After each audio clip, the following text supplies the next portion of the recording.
Hello everyone and welcome to a special edition of the West Sports Show. We are down at Cockburn after Fremantle have beaten West Coast 12-9, 81 to 8-5, 53 in their practice match this morning. It was a match where Fremantle's forwards showed just how potent they could be, but from a news perspective, what you don't want to see is a big injury, and Josh Kempton, Noah Long, unfortunately, suffered a big one. Unfortunately, indeed. It looked like the Eagles were going to get through unscathed. Of course, they're already dealing with a few injuries. Ruben Jimmy, we didn't see play today. Brandon Starcevich, a big recruit from Brisbane, on the sidelines, which is unfortunate. And yeah, it looked like they were going to get through with a clean bill of health. Unfortunately, Noah Long goes down late in that fourth quarter. His leg gets tracked under him from a tackle from Carl Warner. Here's what West Coast's midfield coach Sam Radford had to say.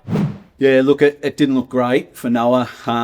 Don't have any details yet other than he'll go off for scans. So our thoughts are definitely with Noah. The coach has been down with him and yeah, he's obviously pretty disappointed without sort of knowing exactly what's wrong. But Noah's put in a fantastic block of training. He's been one of our best performed over pre-season, so he'll find out and we'll put our arms around him and support him whatever the result. You never want to see any type of injury during a pre-season game or during any game really, but the knee is the worst one, and the way it got caught underneath him, that was the ugly part, wasn't it? It didn't look good. It looked like the stretcher was potentially going to come out. He was sort of able to hobble off with assistance from a couple of trainers, but wasn't able to put much weight on it. He'd probably have to say the early stages of Noah Long season are in doubt, unfortunately. And he's had some injury problems over several years now, which is really disappointing for him. Brennan Cox was iced up at the end of the game as well for Fremantle, but Justin Lomio did say after the game that was more precautionary, and they believe that it was just a knock to that calf. If you look at what it was a standout from the game, it was Fremantle's forward line. So Jai Amos kicked 4, Pat Voss kicked 3, and Josh Tracy marked everything and kicked 1. What did you think of that forward line? I think Justin Longmire in the press conference was pretty conscious of talking about the way they spaced it out. Obviously, Jai Amos was the deepest forward on a lot of occasions, so it's a bit of talk that he'd play on the wing through the pre-season where he's trained. That didn't look to be the case. A lot of time in the goal square for him, but as you said, Josh Tracy getting up the ground, shot between the arcs, as Justin Longmire called. I thought it was very, very impressive there. Yeah, so what we have to remember about these guys as well is last year was really the first time that they played as a trio. Pat Voss hadn't been a clear part of the team the previous season, so now they've had a full season together and another pre-season to work with. It just shows what they could become and just how dangerous they could be. And I like Amos deep. He played a lot higher last year. A deep version of Jai Amos with a high version of Josh Tracy is really damaging. And this is exactly what Justin Lomio had to say about that. Well, we need flexibility. You can't just be, you have your role and you stick to that all game. We need flexibility. I think Jacko was able to go forward. We haven't had Jacko forward much across the pre-season, so he got some minutes as a forward as well. And when he's forward and he's coming out of the ruck, we need him to go deep, which means others have to adjust around him. So there's bits and pieces like that. But yeah, I think the cohesion and the understanding of when each other are going to lead and then what that creates for the next player is growing.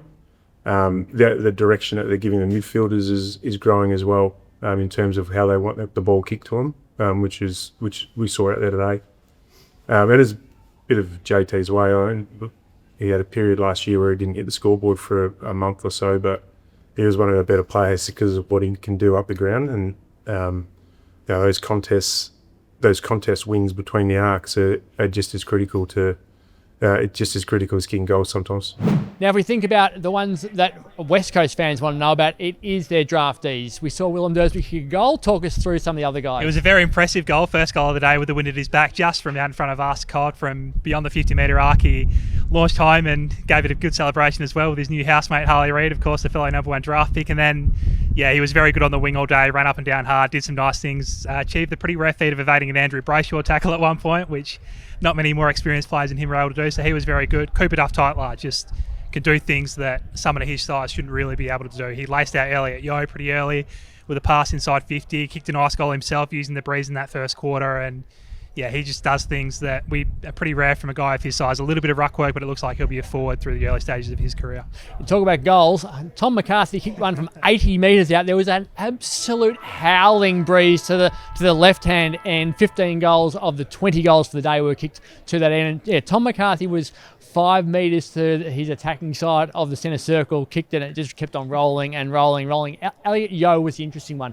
I assumed he was going to play back today because West Coast had barely any defenders, and he still played forward. That was interesting. He did. He walked a full forward to start, which he's done a little bit through the pre-season. We think we're trying to they're trying to ease that burden on him, aren't they? We know his body, he's battled a lot with that in recent years, so they're trying to look to ease him. He did some nice things forward, but I think in the midfield was where he really shone. A lot of defensive work, a lot of contested work, made life easier on Harley Reid and Tim Kelly, who was also very good, so I think that's a good sign for Eagles fans to see him get through unscathed for sure. And positionally, the other thing which stood out was Luke Jackson. He played as a pure midfielder last week in the AFL Origin game for WA. He was the number one ruckman today and spent nearly the entire game as that number one ruckman. When he wasn't there, he was on the bench, and Mason Cox came in to be the ruckman.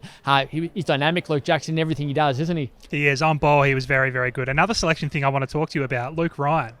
Justin Longmire in that press conference volunteers he might be a little bit back in the selection queue due to a couple of little injury issues. What did you make of that? Yeah, so he hasn't done much at all, really, Luke Ryan. So from an underdone perspective, I can see what he's referring to. If you have a summer where you've had a shoulder reconstruction, which he did, and then he got a bit of an injury to it the other day at training as well, where he just landed awkwardly.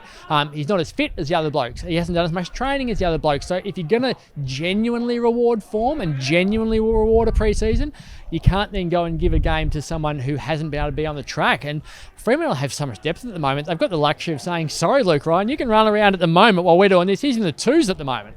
So it's an unusual position for him to be in mentally, but it does say to everyone that you have to earn your spot. And Brandon Walker turned around today and went, I'll keep his spot, thanks. And Heath Chapman's doing nice things as well, and Judd McPhee's in that team.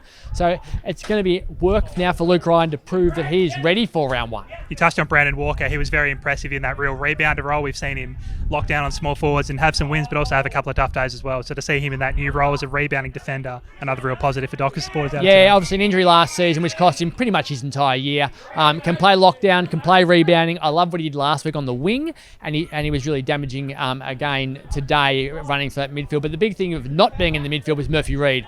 Only a couple of centre square attendances this week after dominating last week. So it looks like as much as they want to get him in there for his creativity, they love him as a high half forward, and they're not prepared to push Matt Johnson and Neil Erasmus and Jager O'Meara and Shea Bolton out. And Justin Longmire was very glowing of his pre-season. Obviously, he dominated that practice game in Bunbury you were down at, and yeah, he was brilliant again today. There was one passage of play where he just laced out guys, obviously very breezy conditions, but he didn't look too bothered by them. Still looked like he was using the ball very well.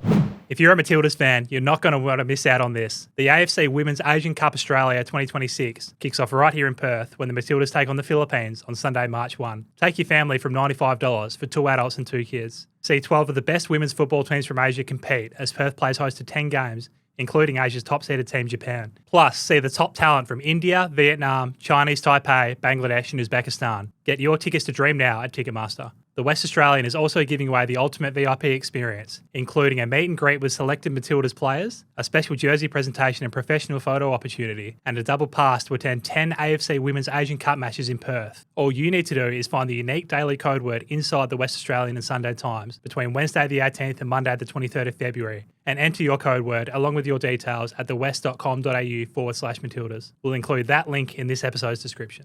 From a West Coast perspective, I thought they would have got flogged today. Yep. When you look at their back line, they had half their back line out. They had every reason to get blown away by a team that is going to be challenging for the top four. They were really competitive. And I think that's the thing that they can take the most out of. Is they just had a fair dinkum crack for the entire game. They did. And in the first half, they had Harry Edwards and they also had Tyler Young, their recruit from Richmond. They came out of the game at halftime. I believe scores were tied at that point. Freo's tall forwards in particular, as we've touched on, got a hold of a lid of them after that point, but I think there's a lot of positives for West Coast fans to take out of today. So there it is. It is a pre-season victory for Fremantle over West Coast down here in Cockburn. Stay tuned to thewest.com.au and pick up your copy of the West Australian newspaper and the Sunday Times for all of your news about Fremantle and West Coast this week.